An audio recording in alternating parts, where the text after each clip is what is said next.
उसमें electron, proton और neutron की डिस्कवरी और वो न्यूक्लियस के कहाँ पे इंट्रोड्यूस होता है, मतलब कहाँ पे रहता है। ठीक है, मतलब इलेक्ट्रॉन की पोजीशन क्या होती है, प्रोटॉन की पोजीशन क्या होती है और न्यूट्रॉन की पोजीशन क्या होती है, इसके बारे में देखा था।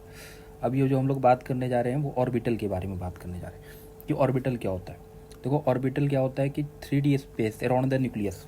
ठीक है, न्यूक्लियस के अराउंड जो 3D स्पेस होता है जिसमें कि इलेक्ट्रॉन की मिलने की प्रोबेबिलिटी जो है वो मैक्सिमम हो। ठीक है, तो उसको उसको इस रीजन को हम लोग क्या बोलेंगे, ऑर्बिटल बोलेंगे। ठीक है, जैसे ये न्यूक्लियस है तो न्यूक्लियस के अंदर की बात करेंगे तो इलेक्ट्रॉन के मिलने की प्रोबेबिलिटी ज़ीरो होगी। ठीक है, जो अराउंड द न्यूक्लियस का एरिया है, ठीक है, अराउंड द न्यूक्लियस का एरिया है, वहाँ पे इलेक्ट्रॉन के मिलने की प्रोबेबिलिटी अगर मैक्सिमम हो, वो कोई भी एरिया हो सकता है, उसी को हम लोग ऑर्बिटल बोलते हैं। ठीक है, तो an orbital is defined as that zone in space where electron is most likely to be found, मतलब जहाँ पे इलेक्ट्रॉन ज़्यादातर चांसेस हो कि मिल जाए उसको हम लोग। The orbital are characterize by a set of 3 quantum number. 3 set of quantum number से उस ऑर्बिटल को डिफाइन करते, उसके करेक्टरिस्टिक को डिफाइन करते। ठीक है, वो कौन सा क्वांटम नंबर है? क्वांटम नंबर 1 जो है अपने पास वो प्रिंसिपल क्वांटम नंबर है। ठीक है, जिसको स्मॉल n से रिप्रेजेंट करते हैं। ठीक है, सेकंड है अपने पास एजिमुथल क्वांटम नंबर, जिसको हम लोग स्मॉल l से रिप्रेजेंट करते हैं। तीसरे नंबर पे अपना है जो मैग्नेटिक क्वांटम नंबर, जिसको हम m से डोल। एक चौथा होता है स्पिन क्वांटम नंबर, ये कुछ नहीं बताता है, ये ऑर्बिटल जो होता है अपने पास, उस ऑर्बिटल के अंदर इलेक्ट्रॉन क्लॉकवाइज है या एंटी क्लॉकवाइज है। ठीक है, 2 डायरेक्शन बताता है, एक क्लॉकवाइज एक एंटी क्लॉकवाइज, वो लास्ट में आता है इसका।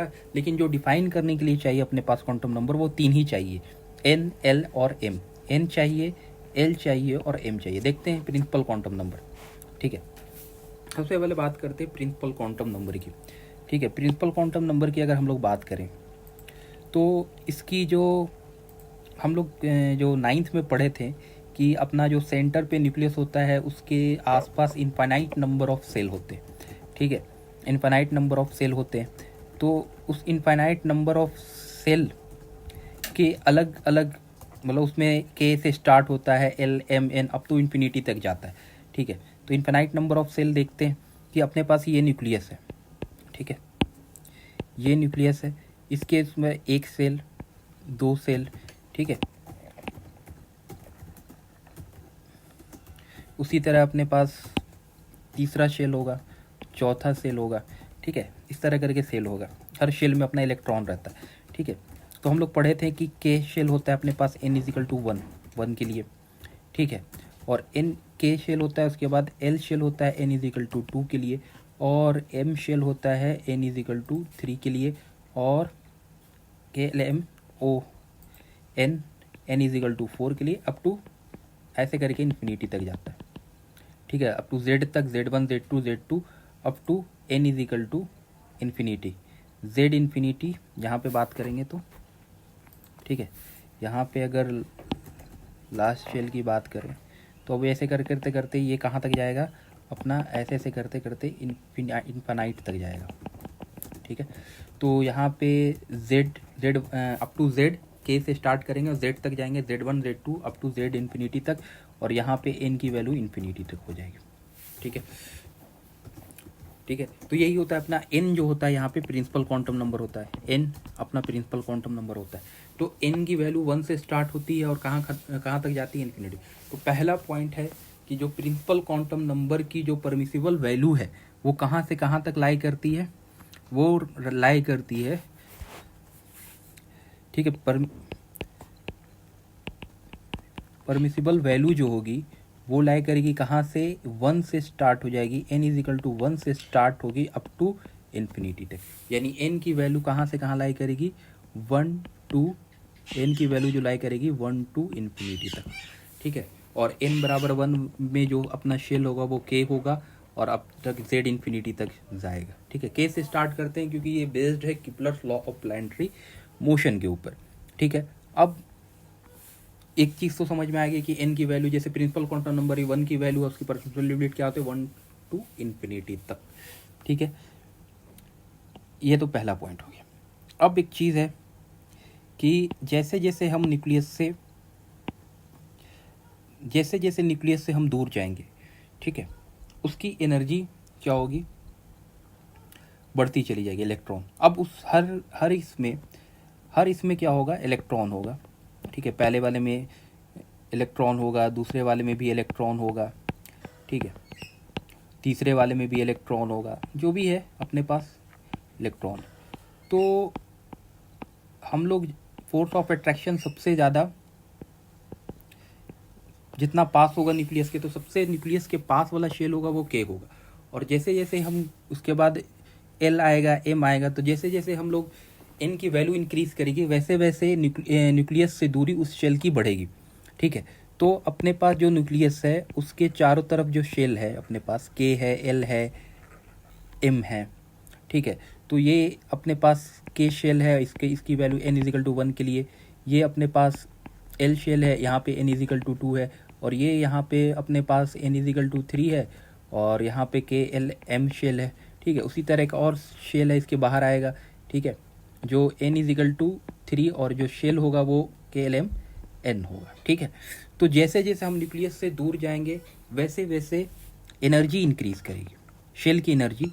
ये मेन शेल होता है, शेल एनर्जी इंक्रीजेस, ठीक है। जैसे जैसे न्यूक्लियस से दूर जाएंगे एनर्जी इंक्रीज करेगी। यानी कहने का मतलब है कि सबसे कम एनर्जी जो होगी वो के शेल की होगी, और सबसे ज़्यादा जो एनर्जी होगी जेड इन्फिनिटी की होगी। तो यहाँ पे अगर हम लोग बात करें कि इसमें एनर्जी का ऑर्डर क्या होगा, ठीक है, इसमें बात करें तो एनर्जी का ऑर्डर अपना जो होगा वो के शेल की सबसे, ये और प्रिंसिपल क्वांटम नंबर रिप्रेजेंट करता है एनर्जी लेवल को, तो के शेल की एनर्जी सबसे कम, और उसमें इलेक्ट्रॉन अगर है, ठीक है, यानी n बराबर 1 के शेल है, अगर उसके अंदर इलेक्ट्रॉन हो उसकी भी एनर्जी सबसे कम होगी। और उसके बाद के होगा, एल होगा, उसके बाद अपने पास एम होगा, उसके बाद एन होगा। तो जैसे जैसे हम न्यूक्लियस से दूर जाएंगे एनर्जी क्या होगी, इंक्रीज करेगी, ठीक है। जैसे जैसे न्यूक्लियस से हम दूर जाएंगे एनर्जी इंक्रीज करेगी, यानी के सेल की एनर्जी सबसे कम, एल सेल की एनर्जी उससे ज़्यादा, एम शेल की एनर्जी के एल एस ज़्यादा, और एन शेल की एनर्जी के एल एम एन से ज़्यादा। यानी जैसे जैसे न्यूक्लियस से दूर जाएंगे वैसे वैसे इलेक्ट्रॉन जो उसमें उस शेल के अंदर इलेक्ट्रॉन है उसकी भी एनर्जी बढ़ेगी, और शेल की एनर्जी भी बढ़ेगी। यानी जो प्रिंसिपल क्वांटम नंबर है वो रिप्रेजेंट करता है डायरेक्टली इसको, energy level of main shell, ठीक है। दूसरे बात कि जैसे जैसे हम लोग न्यूक्लियस से दूर जाएंगे उतने ज़्यादा डोमेन, उसका एरिया बढ़ेगा, ठीक है। तो के शेल की बात करें और एल शेल की बात करें और एन शेल की बात करें, तो रेडियस जो होगा वो कंपेयर करोगे तो R3, यानी ये जो अपने पास के एम शेल है, तो एम शेल और के शेल और एल शेल, इन तीनों में अगर रेडियस की बात करें, ठीक है, जैसे ये न्यूक्लियस है तो पहला अपने पास के शेल होगा, ठीक है, दूसरा अपने पास एल होगा, और तीसरा शेल अपने पास एन होगा। तो हम न्यूक्लियस से अगर देखें इनका डिस्टेंस, ठीक है, तो ये पहला शेल का डिस्टेंस R1 मान लो, ठीक है, दूसरे शेल का डिस्टेंस R2 मान लो, और तीसरे शेल का डिस्टेंस R3 मान लो। तो अपने को दिखेगा कि सबसे बड़ा जो रेडियस है वो R3 है, उसके सबसे छोटा रेडियस R2 है, और सबसे छोटा रेडियस R1 है। यानी ये हो गया अपने पास के एल एम। यानी एनर्जी जैसे जैसे बढ़ेगी सेल का रेडियस भी बढ़ते जाएगा। यानी न्यूक्लियस से जैसे जैसे हम दूर जाएंगे तो वैसे वैसे रेडियस भी शेल का इंक्रीज करेगा, ठीक है। दूसरी चीज़ उसने क्या और क्या बताई कि अपने पास जैसे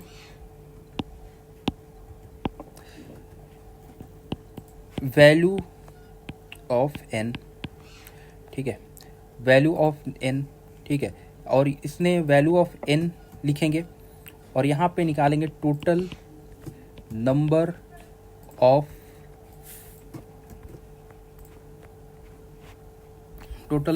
ऑर्बिटल, ठीक है, और उस और टोटल नंबर ऑफ ऑर्बिटल और maximum electron in shell, main shell में मैक्सिमम इलेक्ट्रॉन इन शेल, ठीक है। तो देखो अगर n की वैल्यू 1 है, ठीक है, तो अगर इसके लिए उसने फॉर्मूला दिया टोटल नंबर ऑफ ऑर्बिटल निकालने के लिए n स्क्वायर, ठीक है, n का स्क्वायर, तो 1 का स्क्वायर करेंगे तो 1 ऑर्बिटल होगा, ठीक है, और उसने इलेक्ट्रॉन निकालने के लिए दिया 2n स्क्वायर फॉर्मूला दिया, ठीक है, किसने नील बोर ने इसको, इस थ्योरी को जो principle quantum number Niels Bohr ने दिया था, ठीक है। तो उसमें हम देखेंगे कि n=1 के लिए एक ही ऑर्बिटल होगा, यानी k जो अपना शेल है, n=1 के लिए कौन सा शेल होता है अपने पास, k शेल। तो k शेल में अपने पास एक ऑर्बिटल होगा, और इस एक ऑर्बिटल में मैक्सिमम नंबर ऑफ इलेक्ट्रॉन कितना होंगे, 2 × 1 का स्क्वायर यानी 2n² यानी 2 होगा, ठीक है। तो हम इससे दोनों चीज़ निकाल सकते हैं। n की प्रिंसिपल क्वांटम नंबर पता है हमको, तो टोटल नंबर ऑफ ऑर्बिटल निकाल लेंगे और उससे मैक्सिमम नंबर ऑफ इलेक्ट्रॉन निकाल लेंगे, ठीक है। अगर n की वैल्यू 2 की बात करोगे तो l होगा, और l में अगर l की बात करें n=2 का स्क्वायर, मतलब टोटल नंबर ऑफ ऑर्बिटल कितने होंगे, 4, ठीक है। और इसमें इलेक्ट्रॉन कितने होंगे, तो 2 × 2 का स्क्वायर यानी 8, ठीक है। उसी तरह n= अगर 3 को देखेंगे तो KLM होता है, तो m के n² यानी 3 का स्क्वायर यानी और नंबर ऑफ ऑर्बिटल कितना हो जाएगा, 9, और इसके 2 × 2 का स्क्वायर 3 का स्क्वायर कर देंगे तो यहाँ पे अपने को मिलेगा 18 इलेक्ट्रॉन, ठीक है। 18 इलेक्ट्रॉन मिलेगा। फिर n=4, ठीक है। n=4 KLM n की बात करते हैं, तो n की बात करेंगे तो हम लोगों को जो मिलेगा n में 4 का स्क्वायर यानी 16 ऑर्बिटल होंगे n=4 में, ठीक है। और इसमें टोटल नंबर ऑफ इलेक्ट्रॉन कितना होगा, 2 × 4 का स्क्वायर यानी 16 × 32, ठीक है, 32। उसी तरह अगर आपसे पूछेगा n=5 के लिए KLMNO, और यहाँ पे 5 का स्क्वायर यानी 25, और उसका जस्ट डबल हो जाएगा, 2 × 5 का स्क्वायर करेंगे तो अपने पास जो दिखने को मिलेगा वो कितना नंबर ऑफ इलेक्ट्रॉन मिलेगा, 50, ठीक है। तो इस तरह ये इंफॉर्मेशन हमको प्रिंसिपल क्वांटम नंबर से मिल जाता है, यानी n की वैल्यू पता है तो हम टोटल नंबर ऑफ ऑर्बिटल बता सकते हैं और maximum number of electron in main shell कितना होगा, ठीक है। ये दो फार्मूला इसमें दिए, यहाँ पे अपना क्वांटम नंबर खत्म हो जाता है। अब हम किसी के लिए भी पूछेगा n=50 के लिए पूछता है तो टोटल नंबर ऑफ n² के बराबर होगा, और इलेक्ट्रॉन क्या होगा, 2 × n² हो जाएगा, ठीक है। तो इस तरह के ऑर्बिटल को रिप्रेजेंट करने के लिए या तो ऑर्बिटल को सर्कल से डोनेट करते हैं या तो स्क्वायर से, इस तरह के स्क्वायर से डोनेट करते हैं, ठीक है, या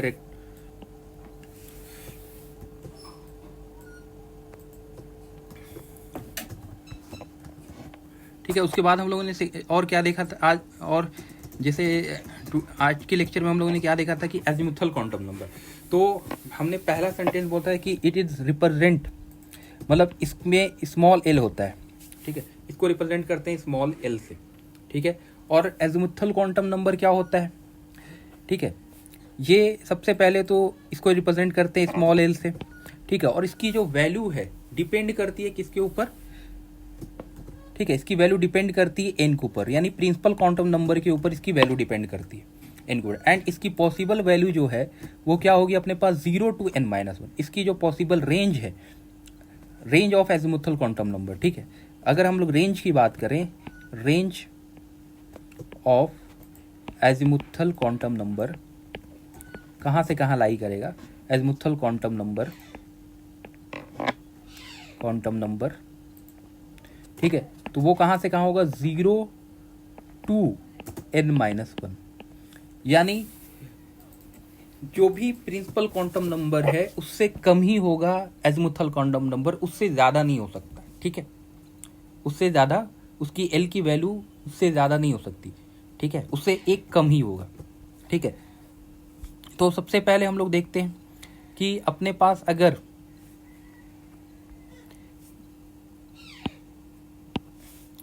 यहाँ पे अपने पास अगर k हम लोग देखते हैं कि जो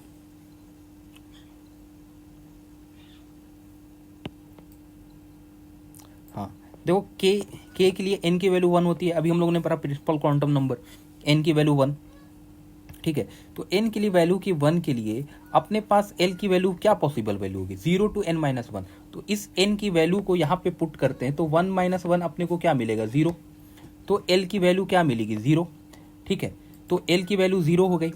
n बराबर 2 के लिए l की पॉसिबल वैल्यू क्या होता है, 0 to n-1 यानी 1 to 1, तो यानी l = 0, ठीक है। इसके लिए l = 0, और अपने पास एक l की वैल्यू मिलेगी जिसको हम लोग क्या बोलते हैं, जिसको बोलेंगे 1, ठीक है। और उसके बाद अगर हम लोग बात करते हैं m सब मेन शेल के लिए, ठीक है, m अगर अपने पास है तो m के लिए अगर बात करेंगे, ठीक है, m के लिए अगर बात करेंगे तो m के लिए n की वैल्यू क्या होती है अपने पास 3, ठीक है। तो उसके लिए जो अपने पास जो क्वांटम नंबर की जो l की वैल्यू होगी वो क्या क्या हो सकती है, देखो यहाँ पे पुट करेंगे तो n-1, 0 to n-1, तो एक वैल्यू तो 0 हो गया। n-1 का मतलब क्या हो गया, वहाँ पे 0 से लेके n-1 रेंज की बात कर रहे हैं यहाँ पे, 0 से लेके n-1 यानी n-1 के मतलब 3-1 2, तो उसमें 1 इंक्लूड है, 0 1 2 तीनों वैल्यू हम कंसीडर करेंगे।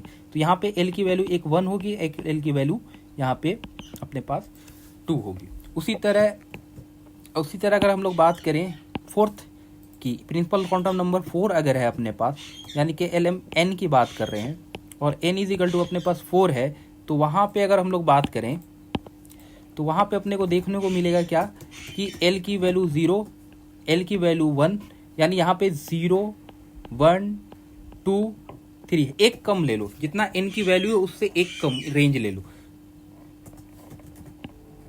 ठीक है। l इजिकल टू 1 ले लेंगे, ठीक है, और क्या होगा l इजिकल टू 2 और l इजिकल टू 3, ठीक है। अब यहाँ पे ये तो क्लियर हो गया कि अपनी पॉसिबल वैल्यू क्या होगी, ठीक है। नेक्स्ट चलते हैं कि अब l इजिकल टू 0 के लिए अपने पास जो सेल होता है S सब शेल होता है, l इजिकल 1 के लिए अपने पास P सब शेल होता है, l इजिकल टू 3 के लिए अपने पास D सब शेल होता है, l इजिकल टू 4 के लिए अपने पास F सब शेल होता है, ठीक है। और n इजिकल टू 5 है, ठीक है, तो उसके लिए अपने पास कोई भी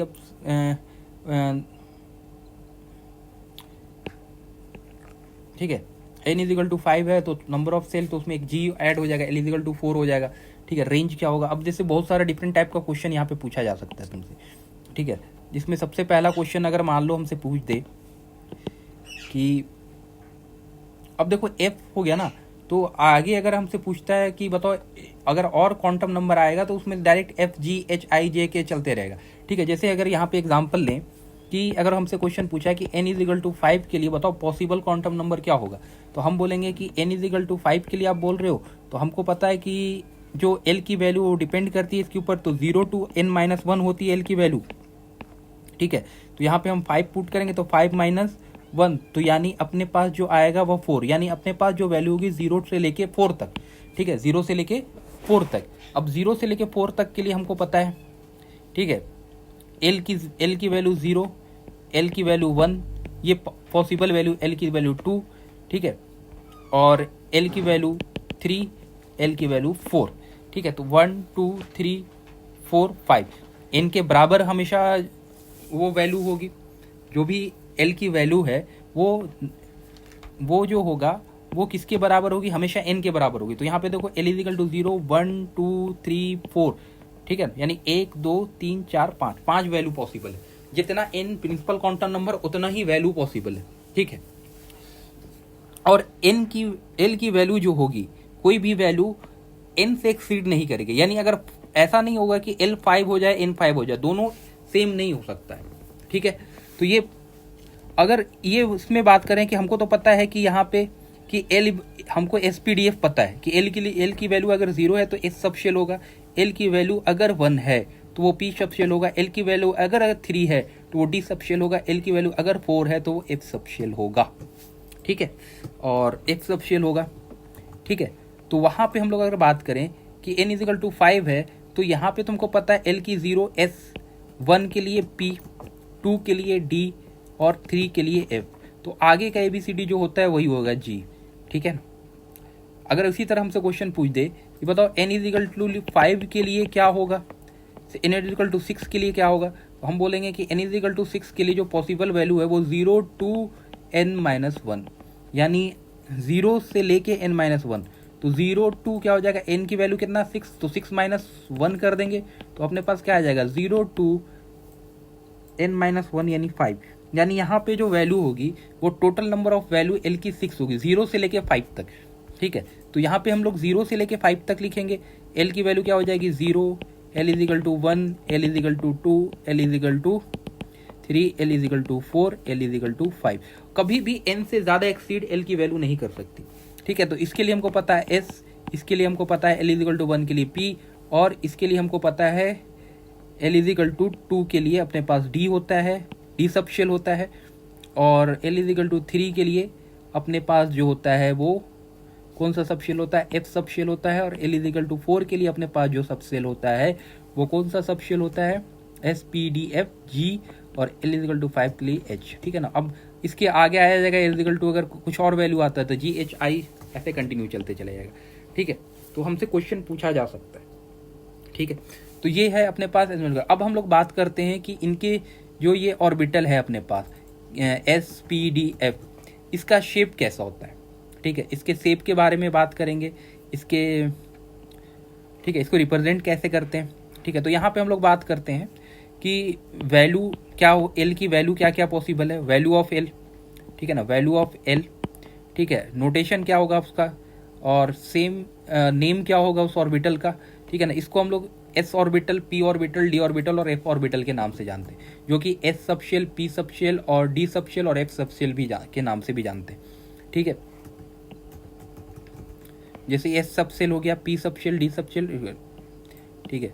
तो यहाँ पे अगर हम लोग बात करें, ठीक है, L=0, ठीक है। अभी ऑर्बिटल की नहीं बात करेंगे, सबशेल, तो वो एस सबशेल होगा, नोटेशन एस होगा, और उसका नाम होगा, नेम होगा शार्प, और इसका शेप होगा स्फेरिकल, ठीक है। L=1 की बात करें तो वो P होगा और उसका नाम होगा प्रिंसिपल, और वो होगा डम्बेल शेप का, ठीक है। L=2 अपने पास क्या होगा, D होगा, और उसका जो शेप हो वो शेप नेम क्या होगा, डिफ्यूज, ठीक है। और इसका जो शेप होगा डबल डम्बेल, ठीक है। और L=3 के लिए F होगा फंडामेंटल कॉम्प्लेक्स। इसके शेप की स्टडी हम लोग नहीं करते हैं, ठीक है।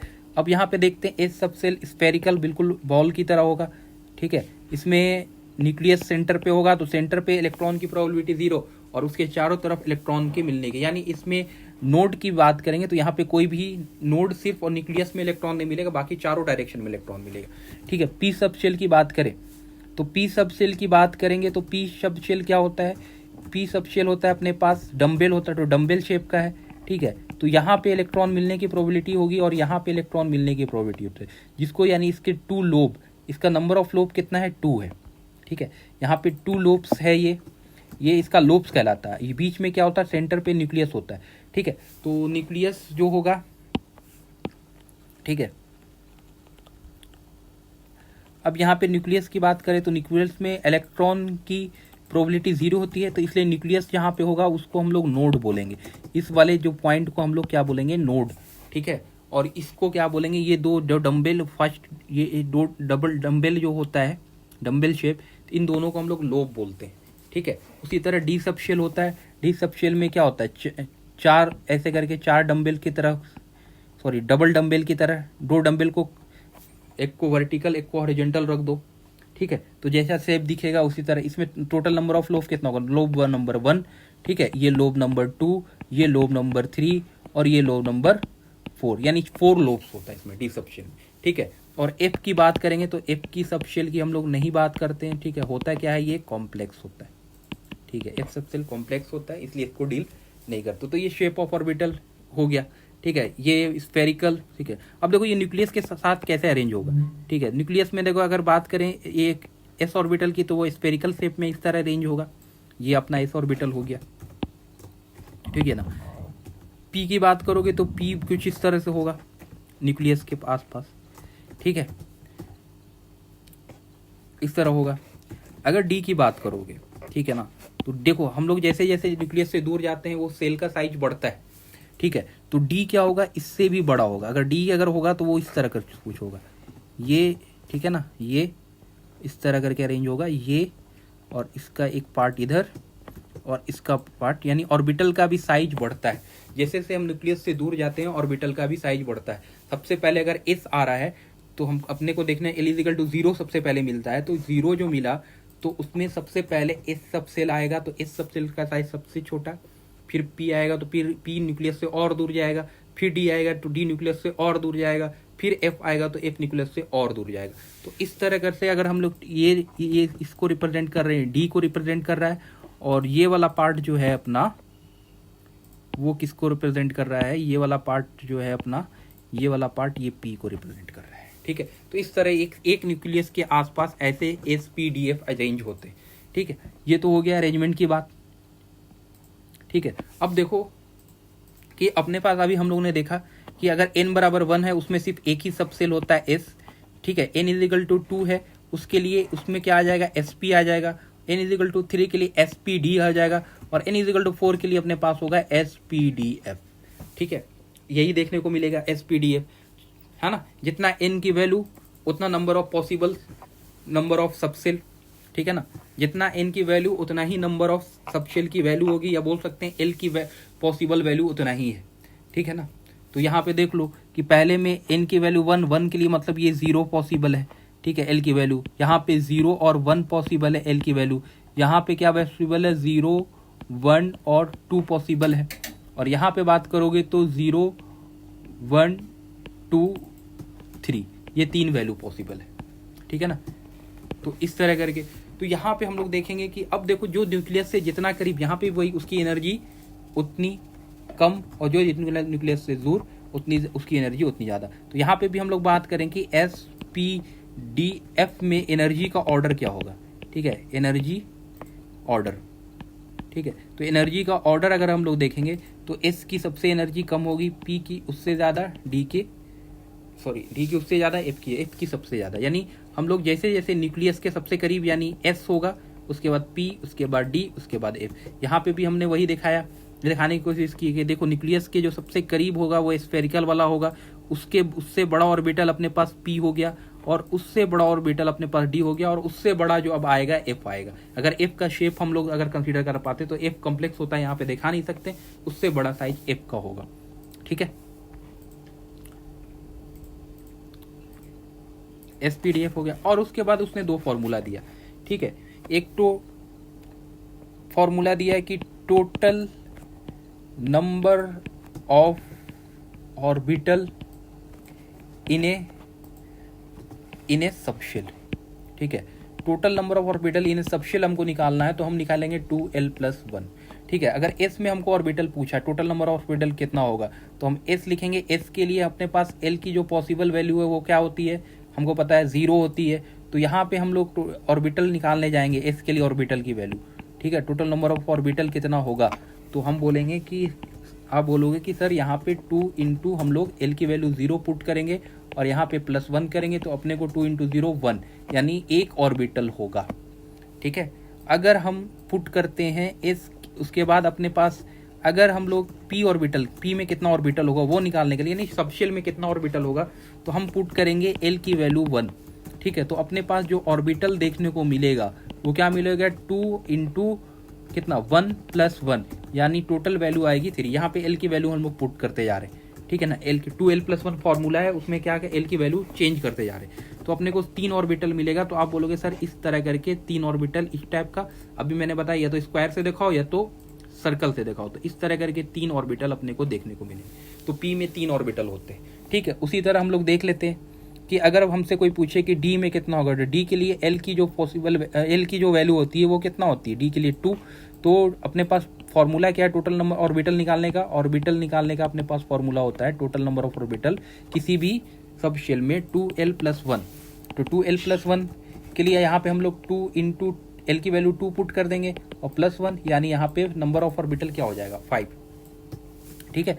5 ऑर्बिटल होगा। इस तरह करके अपने पास 5 ऑर्बिटल होंगे डी में, 1 2 3 4 यानी 1 ऑर्बिटल, ठीक है, 2 ऑर्बिटल, ये 3 ऑर्बिटल हो गया, ये 4 और ये 5, तो टोटल 1 2 3 4 5 ऑर्बिटल, ठीक है।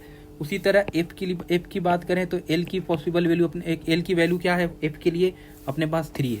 तो ऑर्बिटल का फॉर्मूला क्या दिया, टोटल नंबर ऑफ ऑर्बिटल निकालने के लिए 2l+1, 2l+1 मतलब 2 इंटू एल की वैल्यू यहाँ पे कितना पुट करेंगे 3 और +1 यानी 6 + 1 7, यानी एस में जो एफ में जो ऑर्बिटल होगा वो कितना होगा अपने पास, एफ में जो ऑर्बिटल होगा वो अपने पास होगा 7। इस तरह करके 7 होगा, 1 2 3 4 5 6, एक और यहाँ पे होगा 7, या इस तरह करके, चाहे इस तरह करके रिप्रेजेंट करो 1 2 3 4 5 6 7, इस तरह करके ऑर्बिटल होगा, ठीक है। तो यहाँ पे इतना नंबर ऑफ ऑर्बिटल निकाल लेंगे। किसी की भी पूछेंगे, अगर हमसे पूछ दिया कि बताओ SPDF जी के लिए हमको पता है, जी के लिए एफ जी उसके बाद जी आता है, तो उसके लिए हमको एल की वैल्यू कितनी होती है बताओ, एल की वैल्यू कितनी होती है, जी के लिए एल की वैल्यू यहाँ पे 4 हो जाएगी। तो 4 हो जाएगी तो अपने पास देखने को क्या मिलेगा, देखने को मिलेगा कि फॉर्मूला ऑर्बिटल के लिए क्या फॉर्मूला होता है, orbital is equal to 2l + 1। तो यहाँ पे l की वैल्यू 4 है, तो 2 × 4 + 1 करेंगे तो 4 2 जा 8 + 9 9। ठीक है, तो अपने को देख रहे हैं कि s p d f, तो s में एक ऑर्बिटल मिला अपने को, p में देखेंगे तो अपने पास 3 ऑर्बिटल मिला, d में देखें तो अपने पास जो ऑर्बिटल मिला वो कितना मिला 5, और f में कितना मिला 7। तो आप देखोगे कि हर ऑर्बिटल के बीच का जो गैप है वो 2 का, यानी 2 से इंक्रीज करते गया है, 2 ऐड करते जाओ, आगे वाला ऑर्बिटल देते जाएगा। ठीक है, अब इसमें इसी को इलेक्ट्रॉन निकालने के लिए बोला उसने 2 × 2l + 1, यानी किसी ऑर्बिटल में मैक्सिमम नंबर ऑफ इलेक्ट्रॉन जो होगा, यानी ऑर्बिटल के अंदर जो इलेक्ट्रॉन होगा, यानी किसी भी मेन शेल में जो इलेक्ट्रॉन होगा, सॉरी मेन शेल नहीं, सब शेल में total number of electron, sub shell total number of electron in sub shell. ठीक है, नेक्स्ट है अपने पास total number of electron in sub shell. Main shell की बात किए थे, अब सब शेल की बात कर रहे हैं। मेन शेल के लिए अपने पास total number of electron 2n² होता है, तो यहाँ पे भी ऑर्बिटल पता है तो 2l + 1 कर देंगे हम लोग। ये तो ऑर्बिटल है, ऑर्बिटल में ही उसने 2l + 1 में जितना ऑर्बिटल है उसमें 2 से मल्टीप्लाई कर देंगे तो वो टोटल नंबर ऑफ इलेक्ट्रॉन दे देगा। अब जैसे s में हम लोगों ने देखा 1 ऑर्बिटल है, तो 2 से मल्टीप्लाई कर दोगे तो टोटल इलेक्ट्रॉन कितना आएगा, इसमें 2 आएगा। ठीक है, उसी तरह अगर हम लोग देखें कि p में कितना ऑर्बिटल है, अपने पास 3 है, तो उसमें 2 से मल्टीप्लाई कर देंगे तो अपने पास कितना आ जाएगा 6 आ जाएगा। उसी तरह हम लोग d में देखेंगे तो d में अपने पास देखोगे, डी में अगर आप देखोगे तो डी में अपने पास टोटल नंबर ऑफ ऑर्बिटल कितना था 5, इसमें 2 से मल्टीप्लाई कर दोगे तो कितना हो जाएगा 10 इलेक्ट्रॉन हो जाएगा, यानी डी में टोटल नंबर ऑफ इलेक्ट्रॉन 10 रहेंगे। ठीक है, और एफ की बात करोगे तो एफ में देखोगे कि एफ में 7 ऑर्बिटल होता है, इसमें 2 से मल्टीप्लाई कर दोगे, ये 2 से ना 12 + 1 ऑर्बिटल बताता है, 2 से मल्टीप्लाई कर दिए तो ये बताया, तो यहाँ पे अपने कुछ कितना number of 14 number of electron निकल के आ जाएगा। ठीक है, तो आज के लिए इतना ही, थैंक यू।